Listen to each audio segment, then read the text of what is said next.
Oh, goodness. Hold on. It's saying the,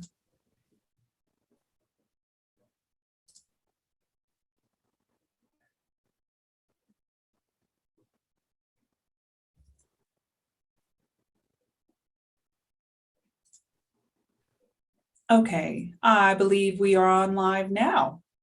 It's Awesome. over to you, Dawn. Okay. Hey, everybody. Welcome to Hope for Families. We are so glad you are here with us today. We have a very special guest, Mark Ludwig. He is the Executive Director of Americans for Equal Shared Parenting, and we are honored to have him here with us today. So Mark has a lot of information to share with us today. I want to take a quick second to introduce myself as Dawn McCarty. I am the CEO of Securing Everything, and I work very closely with Hope for Family and with Danica to help bring awareness for children to have access to both parents, which kind of goes right along with what for efforts Mark has made in what he does. So Mark, I want to toss that over to you and let you introduce and explain to the world what you do. Thanks a lot. Well, thanks too for both of you for all the awareness that you help to bring to the table. I always say it's just neat that we have such a great community. There's so many strengths and talents that everybody has. My area tends to be more the legislative arena. I've got a 35-year background in politics, going all the way back to my college days.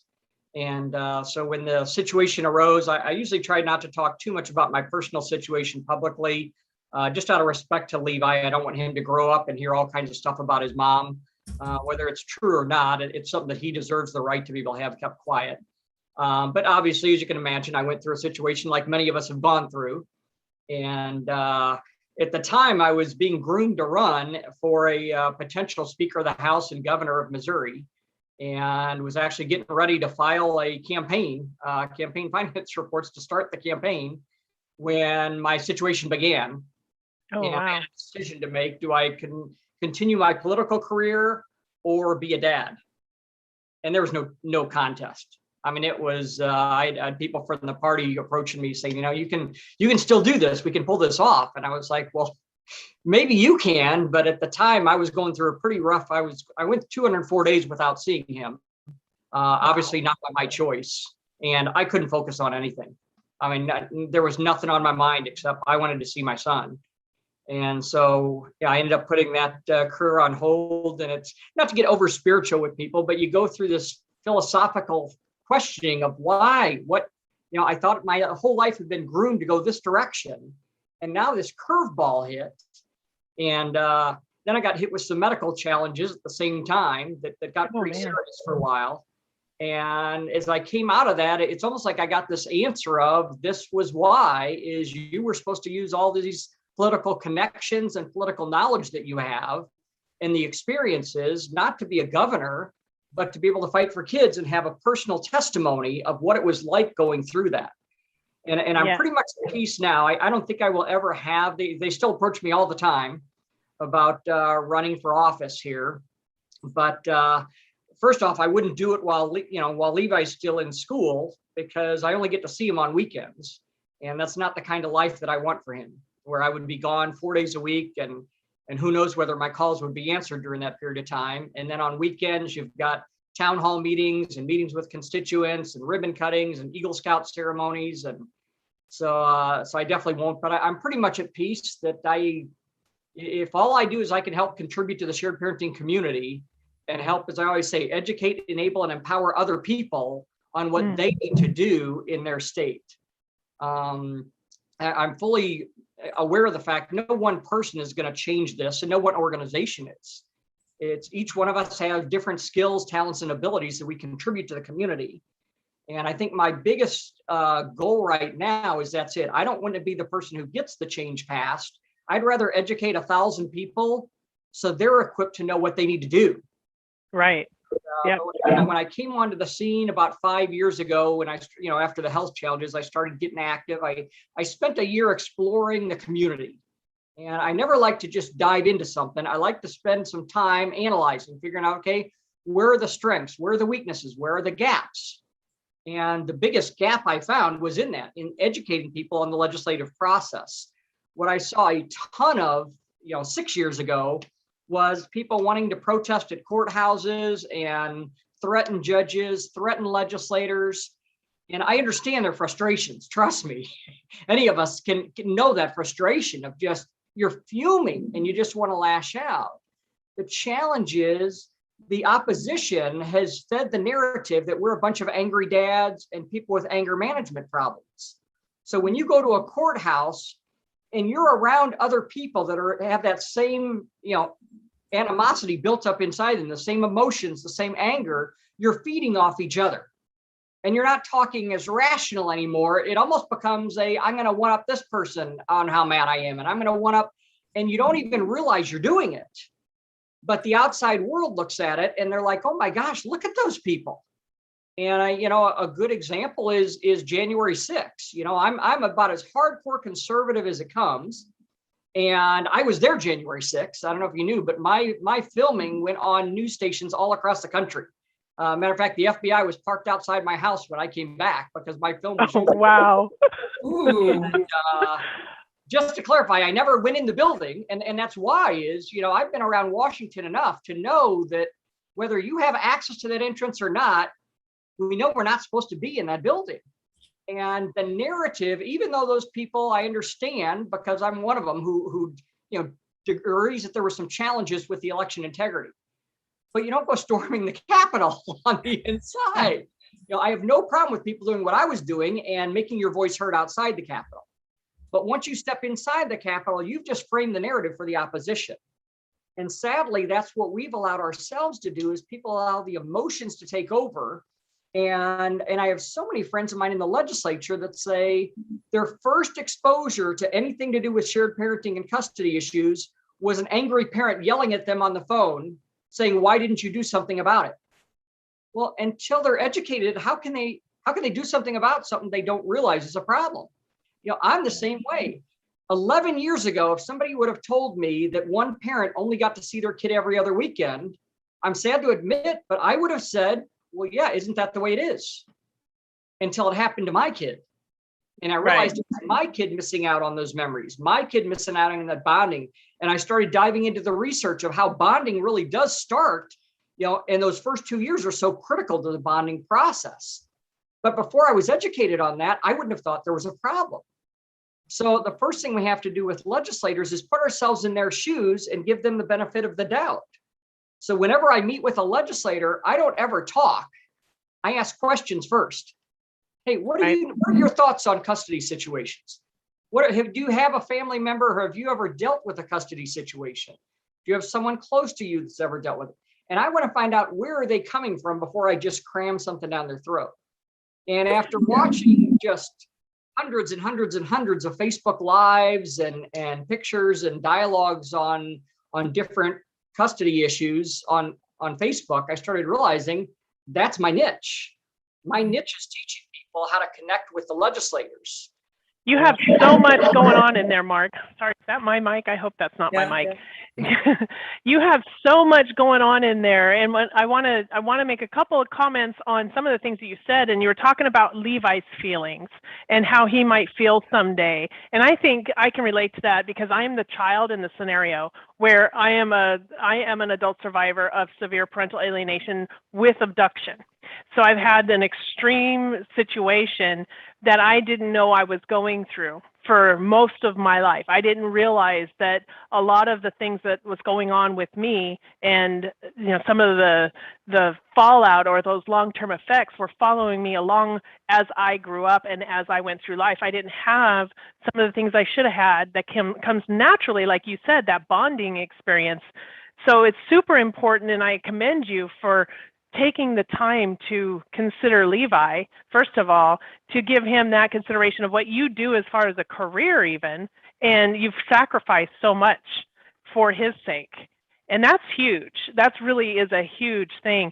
And then what you do, bringing that forward, and then still thinking ahead and about the politicians and what they think and what they might know or what they may not know, is super important in how we approach them. And you've touched on a couple of those other areas too, where if we're all in there having this reaction where we're not really thinking our way through, but we're just reacting to situations, which a lot of us do. It's part of being human. It's not, I'm not saying that there's anything wrong with that, but it's true. It's the perception of how we're being viewed. So I love all of that stuff that you opened with and touched on. And I just commend you for the work that you're doing and trying to make a difference as far as it goes with the legislation. And a lot of organizations are out there, like you said, we're all trying to work together here with Hope for Families and Kids Need Both, and even my company trying super hard to protect the sanctity of childhood and the fact that they do need access to both parents. We didn't come into this world with one parent, we came in with two, and that's super important. So thank you again for all of the work that you do. I think that is very commendable. And I'm glad that you're here. I'm glad we have this opportunity to bring this discussion to everybody that's out there watching. You know, what I get is that you've got to let down it can't be an us versus them conversation, because then you're just surviving each other and you're not really getting into the other person's world. And that was kind of that was a very similar approach in dealing with the children in my situation, their school. I couldn't just assume that they were my enemy. And even if they were treating me not very friendly, I had to assume that we're all on the same team trying to raise the children together. And it just shifts the whole context, and it has people let their guard down and able to, and just bridge that gap.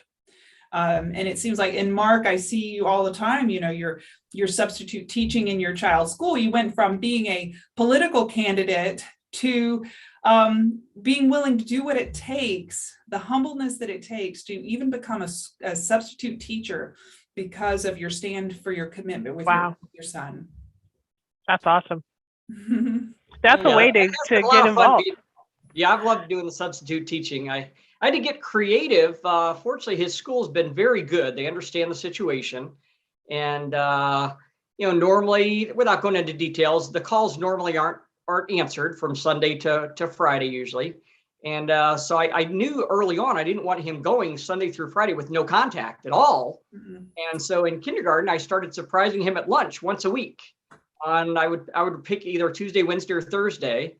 And at the time I was working for some doctors. So it was literally a 20-minute drive to get to his school and run through a drive-through on the way to pick something up, to get 5 minutes with him and drive back to work.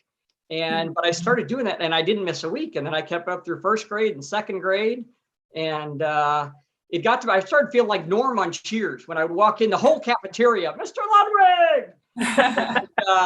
But once he hit about fourth grade, about halfway through fourth grade, it started not being as cool to have Dad show up anymore. Yeah, right. So, they put the notice out. They were in bad need of substitute volunteer teachers. He goes to a very small school, and so they rely on parents a lot. So I was like, heck yeah, I'll do it. So sign me up. Yeah. So I only get to see him for, just walking down the hallway to his, because I don't always get to teach his class, but I tell you, even for 15 seconds of seeing him walk down the hallway it's worth it.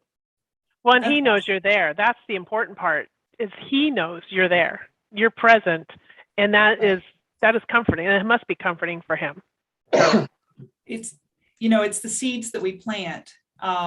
Really, you can't go into this thing.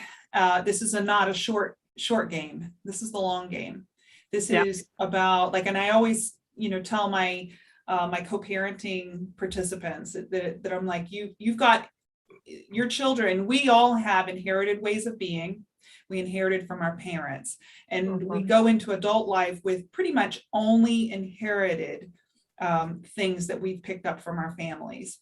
And then so it's important to have, for our children, to give them the inheritance of all this good stuff and try to eliminate the bad stuff as much as possible. Yeah.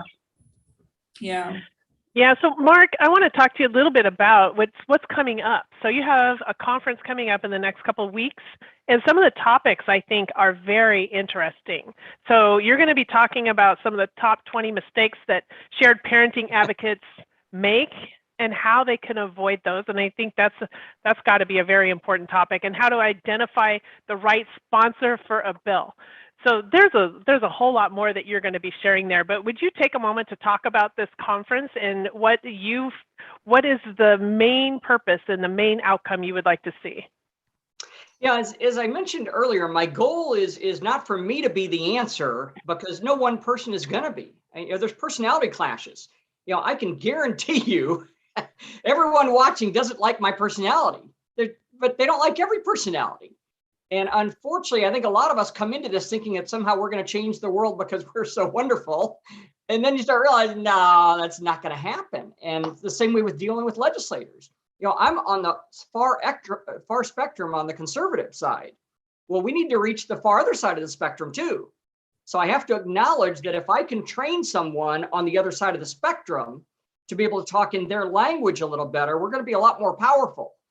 And so that's the whole goal of next weekend, is to educate people and also try to find out, are there some hidden gems in our community that we've never seen? So far I've been involved in 29 states actively working on legislation, dealing with legislators, dealing with different advocates. And I've been amazed every city that I've gone to, there were people who just looked on Facebook like they were just shining stars, and not in any way putting them down. But when you saw them in person, you realize, you know what? I don't think they know as much and are as finessed as they looked like on Facebook. But then I also noticed there were some other people that I had never heard their name, never known who they were. And I watched them talking with legislators, and I was sitting back in amazement, like, oh my gosh, these people are great. And so my goal is to try and next weekend identify, are there some more people like that we can help identify, to connect, because each state is different. You can't really take one template and say, this is going to work in every state. You've got Republican states, Democrat states, you've got super majorities, and a super majority is not even remotely the same as having a majority in a state. You've got states with term limits. You've got 2-year cycle. There's so many different things going on. So I'm going to talk all these variables. Yeah, I'm going to talk in principles that they can apply to any state that they're working on, but then talk about what are those variables.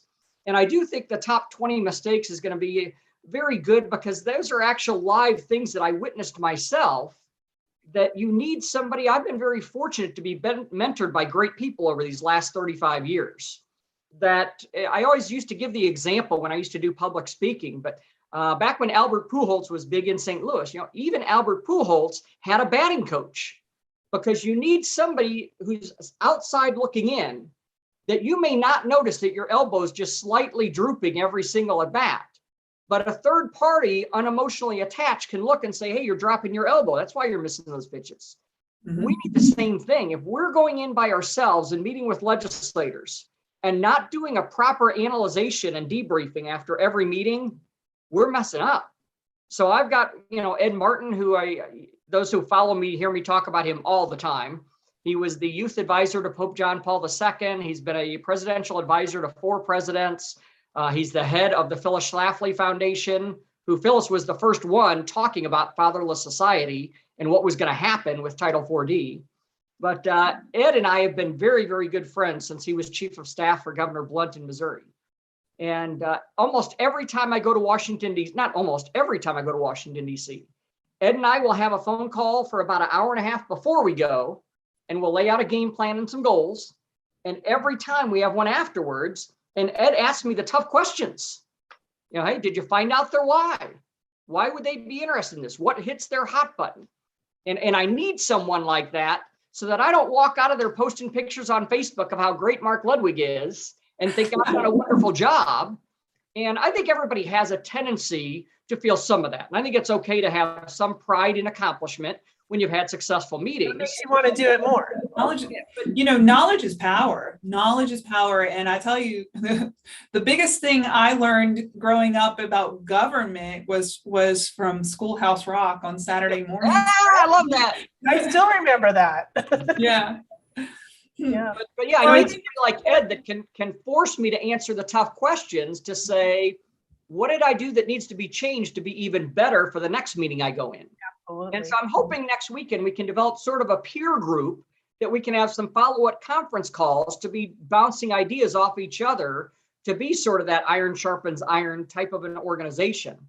Yeah. But we do have some we have some great speakers coming in. Ed is going to be on. He'll be on by video from DC, so he won't be able to make it in person. But Ed is somebody who's very attuned to our issue. He was personally groomed by Phyllis the 5 years before she died to take over her organization, even over and above her own kids. Oh, wow. So that gives you an idea how much she thought of Ed.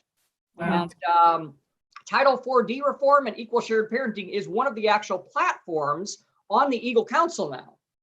And I've said it before, it's very unfortunate, but the shared parenting community is not even on the radar screen of most members of US Congress. Most organizations pay people $500,000 a year, $1 million a year to live in Washington, DC, and 100% advocate for a cause like pro-life or Second Amendment or those other issues. And there's hundreds of them. I mean, the pro-life issue, there are literally hundreds and hundreds and hundreds of full-time pro-life advocates that are making six-figure incomes doing nothing but advocating for pro-life issues in DC. Wow. And we have no one. And yeah, so, and the thing is shared parenting. I would assert that shared parenting touches everybody in some way. They know somebody who is in a blended family, or, you know, not everybody has to deal with, thank God, high conflict custody situations, but everybody knows somebody. yeah. Right. Oh, without this a doubt. really looks The like- challenge is that we have no one really there. So we only have two options. Option number one, educate 1,000 people and raise $10 million in 12 months to try and get our issue changed. Or while we're in the process of doing that, partner with other larger groups that already have those advocates and get our issue added to that platform. And so that's why for the last 6 years, I've been going to CPAC and had some very good conversations with their policy directors. I've been to DC a lot, to their headquarters. Family Research Council, Tony Perkins, the head of that, very big advocate of our issue. But the crack through the door was getting Ed to get Eagle Council to officially have our issue as one of their issues. Now we've got some credibility and leverage because nobody wants to be the first one. But Eagle Council, Phyllis Schlafly, Ed Martin are very well known and respected in DC. So now when you go to another organization like Family Research Council or CPAC, and you mention Ed Martin, and you mention that our topic has been discussed at the last 2 annual conferences for Eagle Council, now we have leverage of, oh, wow, you're on Eagle Council's platform. Yeah, we need to pay attention to that. Yep. Well, this is a great opportunity for people to get involved because I work with a national parents organization, and what I see happening is this has got to be a grassroots movement. It's got to be the people.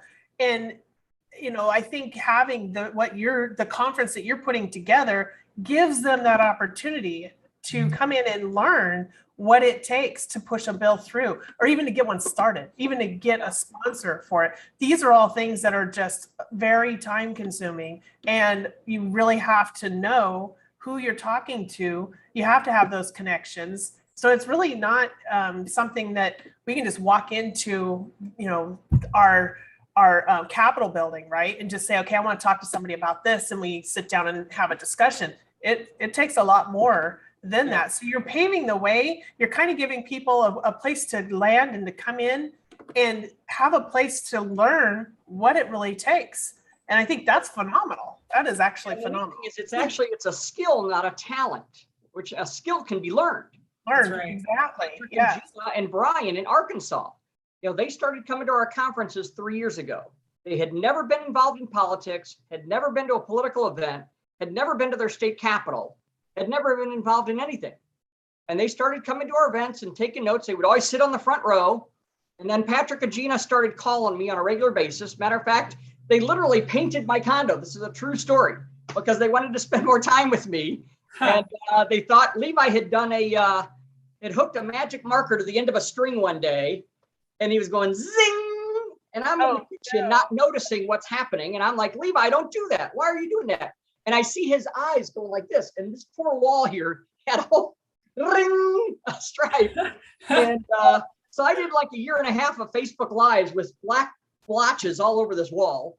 And Patrick and Gina called because they were calling every night asking for ideas and information. And they would meet with a legislator and then they call for a debrief like I do with Ed. And then one weekend they show up at my condo, spent the whole weekend here talking, asking questions and painting my condo for me. Oh, that's awesome. I love that. I'll tell you what, they dug in and it wasn't me. I was just like the Ed Martin. They did the work. I only made one live trip to Arkansas for one of the hearings, but it was Patrick, Ed, and Gina with no background, no nothing, this year passed the strongest shared parenting law in the country. I mean, it's unbelievable. And so a lot of people think, well, gosh, I don't have the background. I don't think I can do it.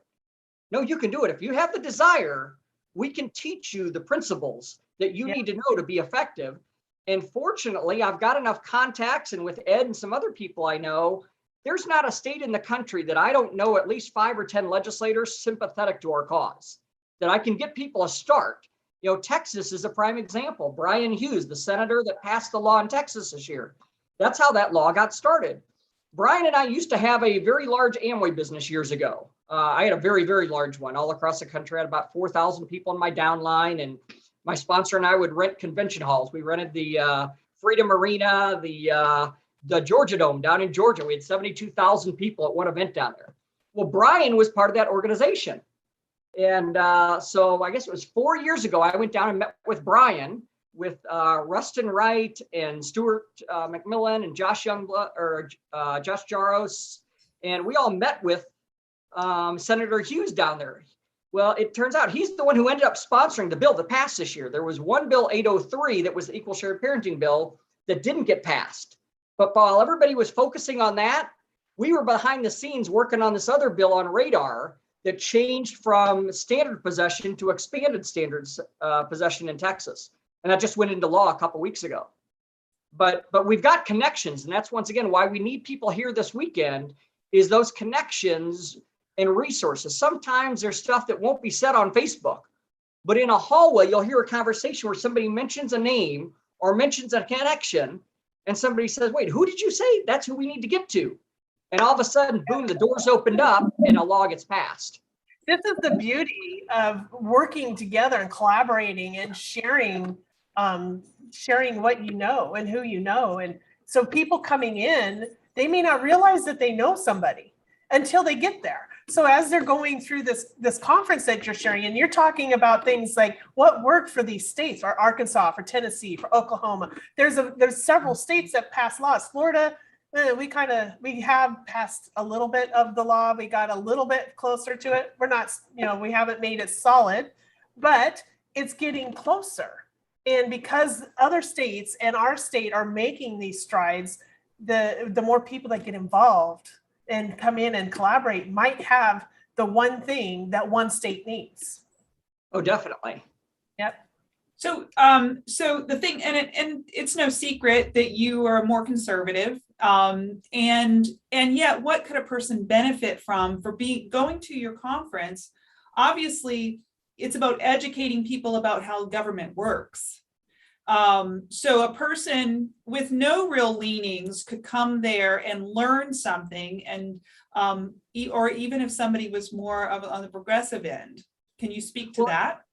Yeah, and that's one thing and that's one thing I do pride myself on, is in Missouri, I've got a pretty good reputation. Matter of fact, I got an award sitting on my wall over there that I got from a Democrat in Missouri.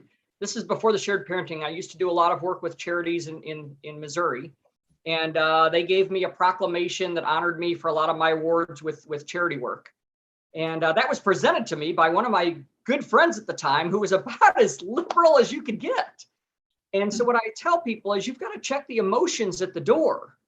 And it's a shame because that doesn't happen too much nowadays. But you always hear the example of Tip O'Neill in DC, that, he would yell at people, and then they'd be having a beer 2 hours later after work. In DC on the way home. And so I've always separated the issue from the person. And I don't care how much I dislike a person for their issues. I've always made it a point to where the phone's always open, the door's always open. And I don't know of any legislator in Missouri that I couldn't call and get on the phone, even the most staunch Democrat. Because we always have common ground. I don't believe anybody even my biggest opponent on the Democrat side, I just can't picture someone saying, I'm going to run for office because I'm going to mess things up for everybody. No, they have a goal to make things better. Now, we may disagree on how we're going to get there, but we're in agreement on the goal. So the key is to find out, okay, we do have common ground already in the end goal. Now, what else do we have common ground on? Somewhere else there's got to be, and so work from the far end back instead of working on where you are forward. And so many people do that. They disagree with someone on an issue, so they dislike that person. I tend to do the reverse. Begin with the end in mind, like Stephen Covey says. What do I have in common with that person? And let's find some more common ground. And because you can never afford to burn your bridges. And I see this is one of those top 20 mistakes. I see people where a bill doesn't get passed one year, and they're going to give somebody a piece of their mind to let them know how bad they did. Well, unfortunately, 2 years later, that person becomes the Speaker of the House or the chair of the committee that you need. And I won't say which states right now, but there are 3 states right now that a bill will never be passed in those states as long as a certain person is in office. And that person has literally stated it's because people gave them a piece of their mind when they were a nobody. And now they're the chair of the committee or a powerful majority position in their state. And there's no term limits in those particular states. And they've literally said, while I'm in office, there will never be equal shared parenting bill in my state. So you can't afford to burn any bridges. Right. Wow. Oh, man. Wow. That's This is so exciting. But you also have to talk to people differently. Elizabeth Warren, who is about as far as you can get from me. But I'll tell you what, her and I had some great meetings in Washington, D.C. on Title IV-D reform that I never would have thought, because you need to change how you talk. Elizabeth Warren wants nothing to do with fathers' rights, nothing to do with anything that she considers a man's issue. But what she does fight for is the oppressed. And when she hears that there are people in debtor's prison that can't afford attorney, that are being put in prison, that resonates with her. And we had a very, very good discussion about that. So and the children's aspect too, the child's perspective is also being, they're being oppressed. Their rights, their inalienable right to having access to both loving and available and safe parents, that's being taken from them, which is, that's the very definition. So every one of them should be on board with protecting the child's rights. Well, that's what we're going to talk about this weekend too. We're going to talk about what we call the Leesburg Grid. And in the Leesburg Grid, people will get an understanding of how to talk to different legislators based on their political leanings. Because you're going to use very different verbiage to a Republican than you will to a Democrat or a Libertarian. And we're going to talk about how you talk. And I've had we have a lot of great Democrats on board. We have LaShawn Ford that sponsored our bill in Illinois. New Jersey is almost all Democrat sponsors of our bill. So we do have some very good Democrats on board across the country. And but we're going to be talking about how do you talk to those people differently. Yeah, it's all in the way, the perspective and the way you say it and the way you address it. Yeah, I've run into several judges that they're like, I don't really care about the rights of the parents. They are a stand for the best interest of the child. And these are judges that are actually mean it from the purity of it, in the knowing that the best thing for the child is equal access to both parents. And that's the way it should be, because it's not a father's rights conversation. It's not a mother's rights conversation. It's about, a child's rights, a child's birthright. Nail on the head. That's one of the top 20 things too, is so many people come in and trying to frame it about a mother's right or a dad's right. As a constitutional right, even. Legislators could care less about that. Right. What's going to resonate with the legislators when you move it from the head to the heart and you talk about a kid. Because everybody has sympathy for a kid. That's why I do what I do, because I think I bring that child's perspective. And I hear over and over again, there was one case, I think it was last year, I think it was Pennsylvania, that I heard in the courtroom that they recorded that the one person had said, well, if you do this, judge, then this poor child's going to have to travel back and forth an hour to an hour from. And I'm livid. I'm sitting here thinking, wait a minute, excuse me, I was missing from my parent, my father, for 44 years. So if I had that 1 hour to and from, I would give anything to have had that time with him. And so we can't paint the narrative that way, where it's, oh, the poor child in that 1 hour. Let's compound those hours. So let's times that 1 hour twice in one weekend by the year. And then however many years they have lost contact with that parent. So that's what you're taking from that child. And I can't stand by and continue to allow people to paint that kind of narrative without sharing the devastating long-term results of what a child goes through when a parent is forcibly removed from their lives. And that's a good point. We're going to be bringing a lot. Yeah, we're going to be bringing a lot of those examples up this weekend, talking about how to handle objections that are pretty common, because that's a very common one that comes up. And yet people have no problem with somebody, you know, Levi had a cross country meet last weekend. It was an 1.5-hour drive each way.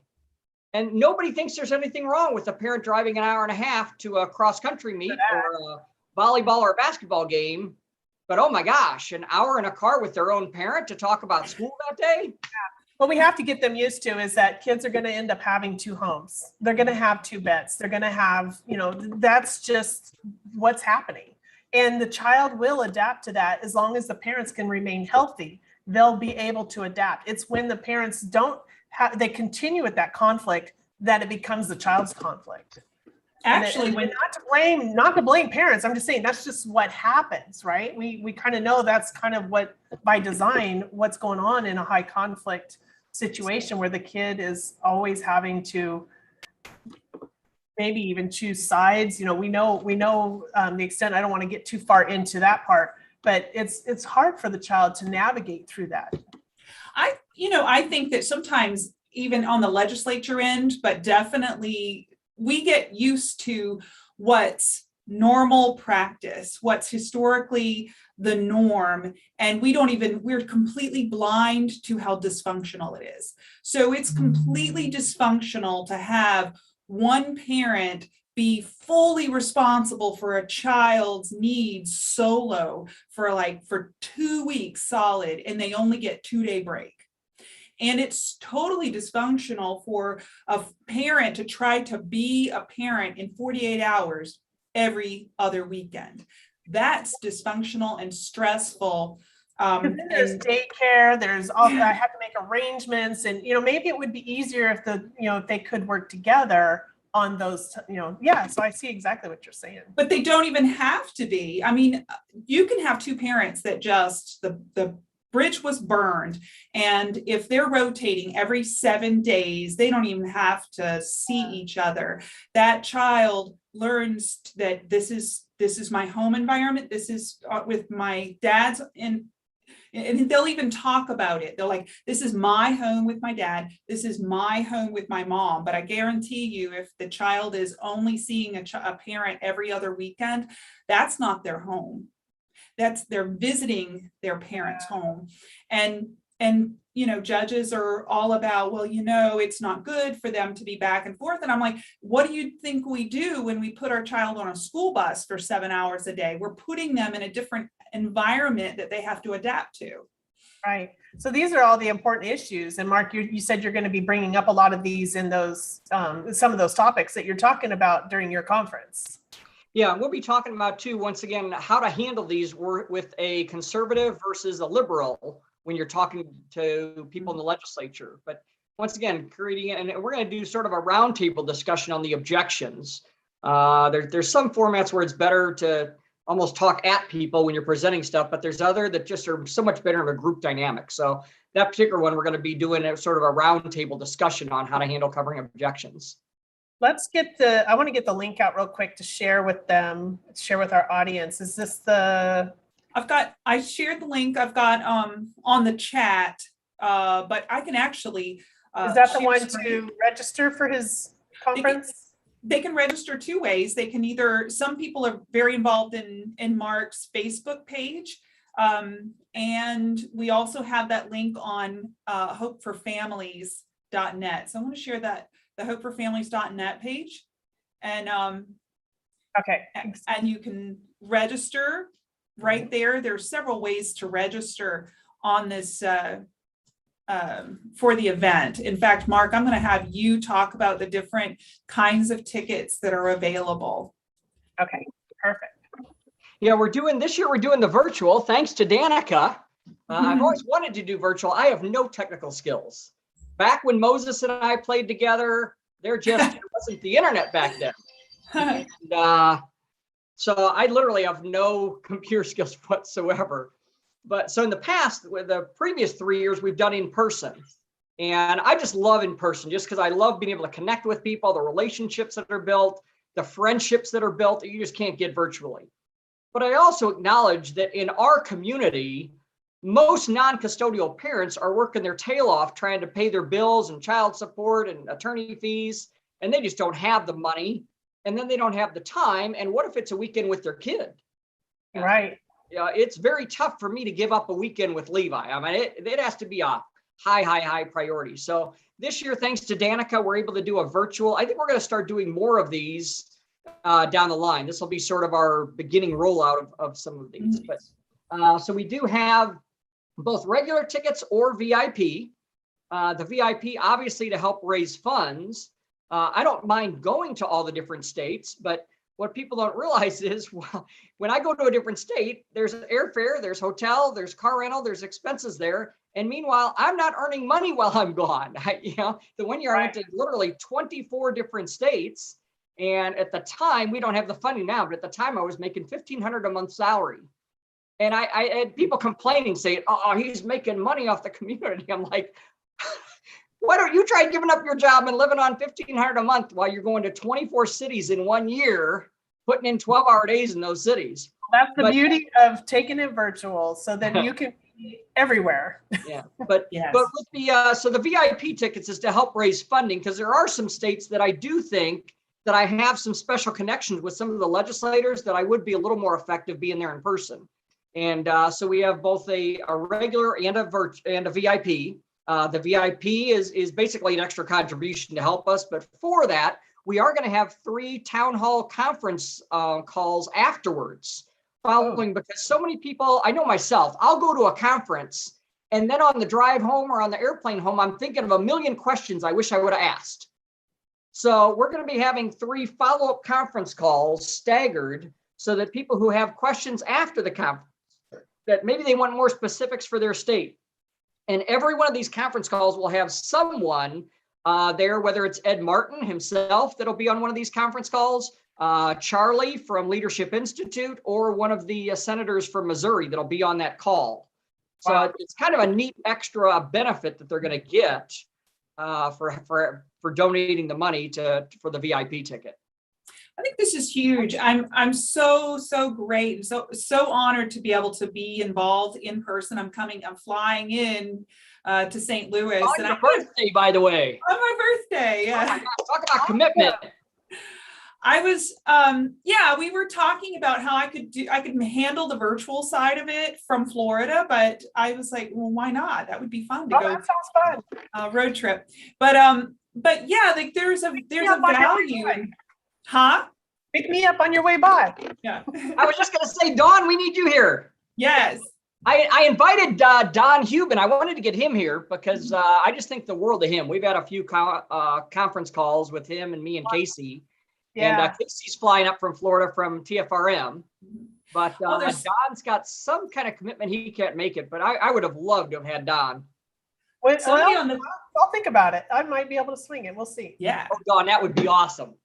That would be awesome. There's somebody on the thread that says that they're coming in from Oregon. Oh, wow. So, which person is that? All right. I'm trying. Oh, wait.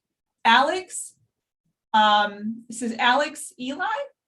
Alex, I don't know if I know you yet, but we do have a very active team in Oregon, extremely active. I was up there myself a year and a half ago. And I'll tell you what, Oregon has some great advocates and they've made some good progress. So I definitely want to get with him when he's in St. Louis to connect him if he's not connected with the groups already working out there. And that's the value of coming in person. I mean, online, it's great. at least you didn't miss it. But being in person and being able to meet the people and have these side conversations that you just don't have access to when you're participating online. Right. Well, even some of the legislators that I'm going to have, they're all from Missouri. But as I've said before, no state wants to be the first state to pass something, but no state wants to be the last. And they'll always ask you, what are other states doing?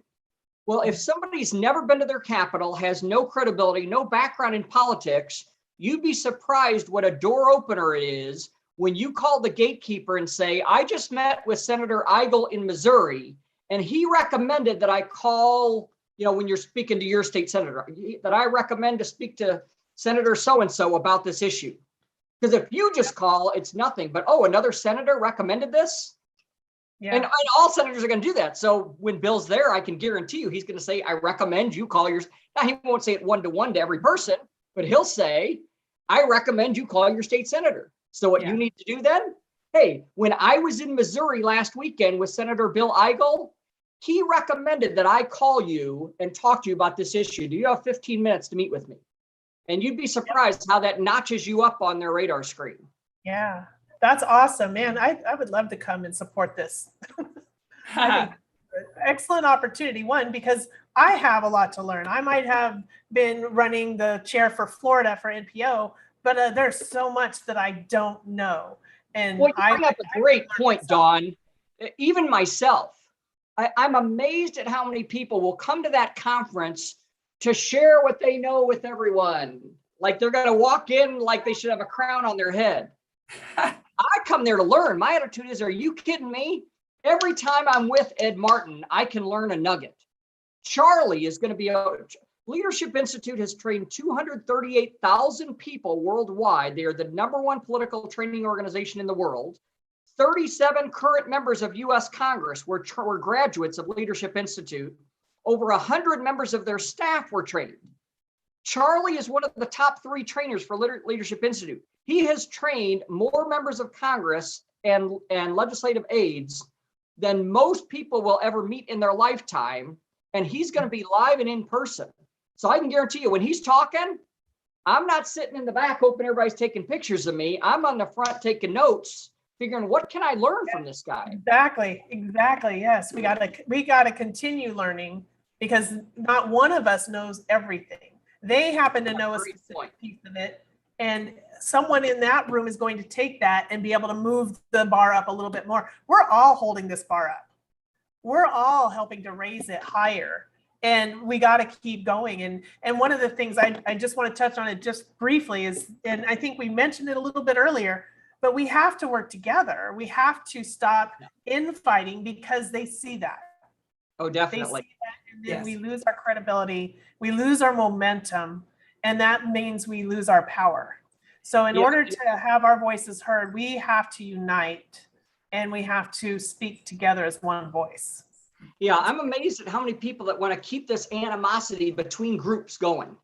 And I've already put my organization on notice. This year, I've tolerated it, and I'll acknowledge that I shouldn't have, but I've accepted it for too long. You can't do that.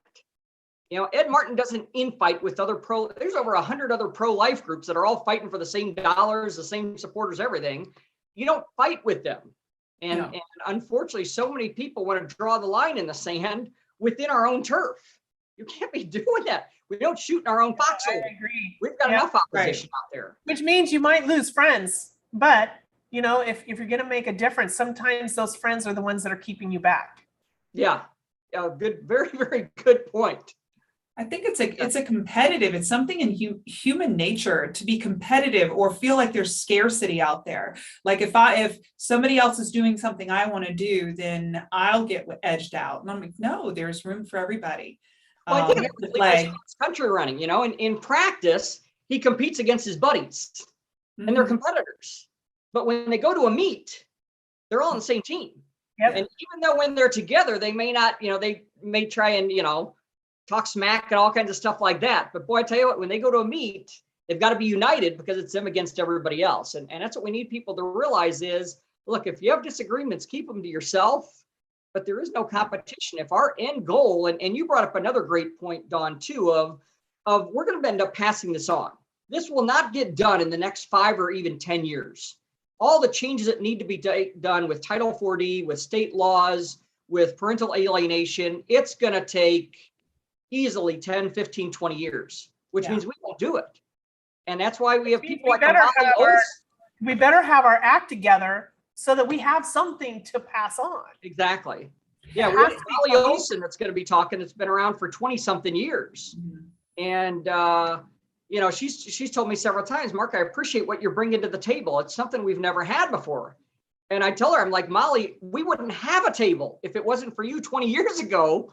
The only reason I can do what I do and teach people is people went before me years ago to at least get us to where we are now. The pioneers. Yeah, exactly. We had to have somewhere to start. Don't you think that part of that is, it's been my experience that people who were in this work, who were the protesters, the person stomping up and down and screaming in front of the courthouses, they're nowhere to be found. These are people the people who take the approach of, I'm going to squash it out with force and anger. They get lots of attention at first, but then they just fizzle out eventually they fizzle out, and they because nothing filled with negative kind of none of that approach has longevity. Well, and you bring up a good point. We'll talk a little bit about that next weekend. Is when I look at people for who would I like in my inner circle, I normally look for who talks about a little bit of a game plan at least. You know, if you're going to build a house, you're going to have a blueprint. You're not just going to walk out and say, you know what, I think I'll just build a wall here and see what happens here, and let's throw it. No, you're going to have a blueprint. Well, if you're going to change a law, you don't just say, let's get loud. That's not a strategy. Mm-hmm. You need to have some kind of an idea. And if you're going to have a strategy, that means before you can have the strategy, you need to analyze yourself with your own strengths and weaknesses before you can even get to the point where you're a player on the team. What are you good at? What are you weak at? Where do you need to partner with other people? And what do you need to work on? Because there's some things that, you know, like myself, you know, the verbiage of bills is something that needs to be done. That's not my expertise, but I don't need it to be my expertise. I can work on growing in other areas that I'm marginal in that need to be worked on more instead of working on that. Or research. Research is strategy too that you're talking about. I'll admit, last year I went and sat in front of 3 of our congressmen, talking to them about the equal shared parenting bill that we were working on. And I had no idea what I was doing. I had never walked into a congressman's office before in my life. I've never even visited the Capitol building outside of a tour from school. So I really was totally green, had no idea what to expect and how it would flow. We sat there outside their door. We told them who we were. They liked that, and they wanted to give us some time. They said, well, you got 5 minutes. We met with 3 of them, and luckily, and I don't know how it happened, I'm grateful that it happened, but I got 15 minutes with each one of them. And we were able to talk about the shared parenting, and they did the talking. They wanted to talk about it. And so we went in with that right information, so I guess, and they really wanted to express their thoughts and their feelings about it. But that's not normal from what I'm hearing. That's probably the not normal thing to expect. But it was a great experience. That's one thing we're obviously going to talk about is how to meet with the legislators and also how to analyze. A lot of times I'll get people and they'll say, well, you know, I met with this legislator for an hour and I could tell when I said this resonated with them. And when I said this resonated with them. And what I usually listen for is who did most of the talking? If it was you and they're not asking for more questions, or if they make statements like, I hear this a lot of people, they're like, I know I got to them because they told me they were impressed with how much I knew. Oh, little tip there. If anybody ever tells you they're impressed with how much you know, they've read How to Win Friends and Influence People by Dale Carnegie, and they're trying to find something to compliment you, even though they feel you just wasted an hour of their life and they don't want to hurt your feelings. So what they say is, wow, you sure know your stuff.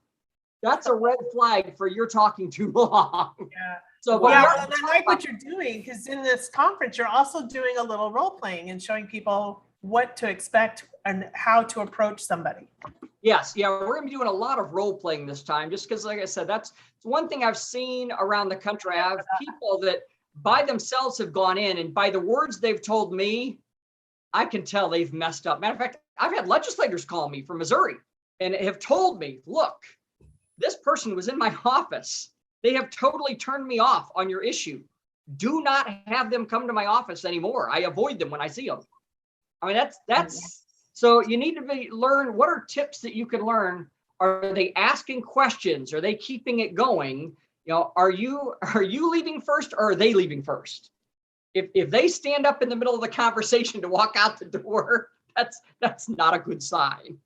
They're chewing their arm off. Well, I must have done their something arm like off that. either I way. lucked out. No, based on what you said, it sounds like you did a good job, but we'll talk about ideas like that. You always want to leave them hungry for more. My goal is never to just cram a ton of information.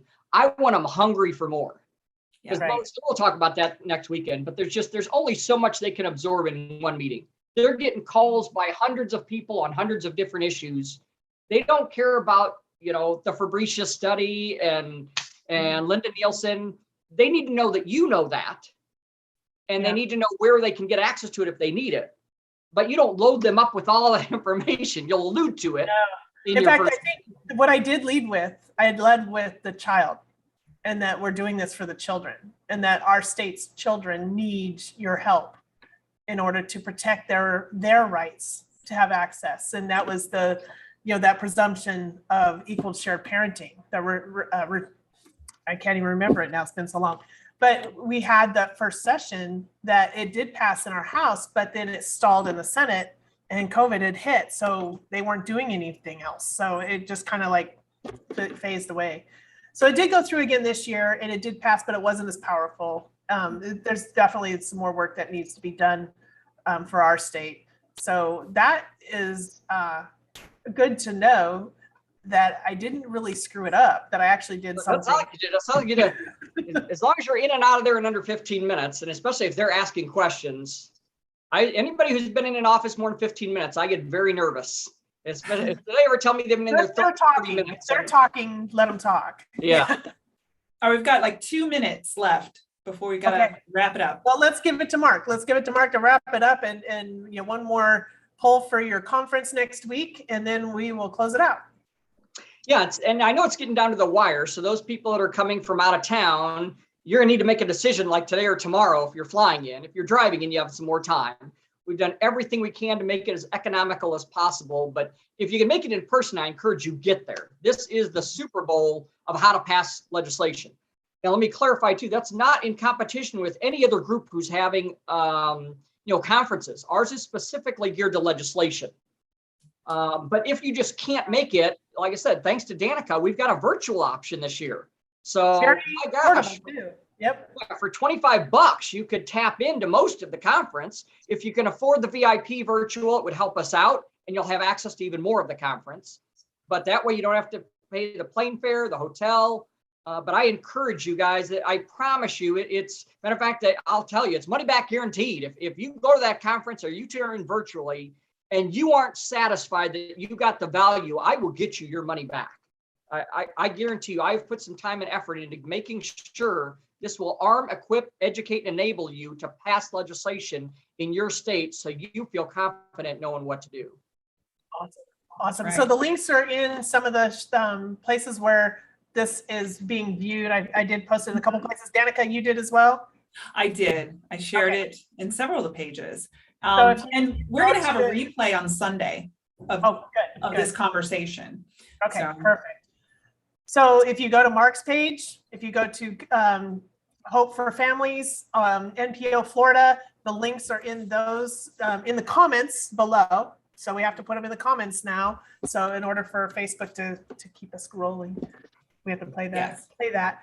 But thank you so much, Mark, for sharing all of this information and what you're doing to help further this in legislation, because we do need to work both ends. We do need to have people from that ground floor coming into this. We need more sets of eyes, ears, and hands, because many hands make light work, and we really need everybody to unify and work together.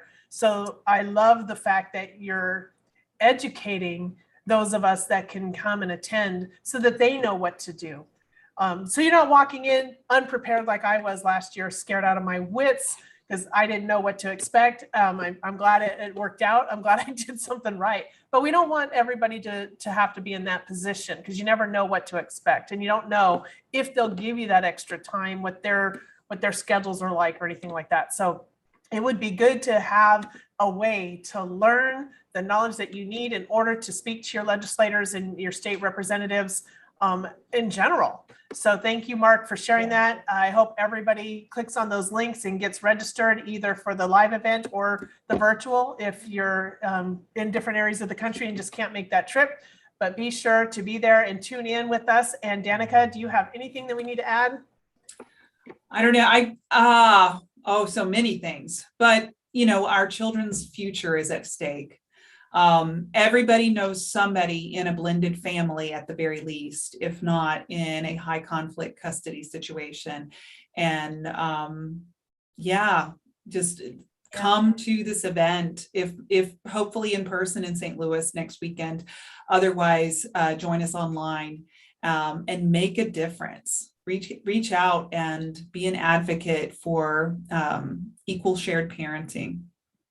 Yeah, and think of it as the child, what the child needs. Is it what the child has as far as relationships with their parents that they've developed and they need to continue, and the importance of those roles. Like you said, Danica, it's really hard for one parent to take all that on.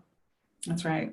A lot of work. So thank you everybody for joining us today. We're super glad that you were here. Thank you, Mark, for being here and sharing all this information. We will talk to you guys later on, and tune back in on Sunday where we'll have the replay.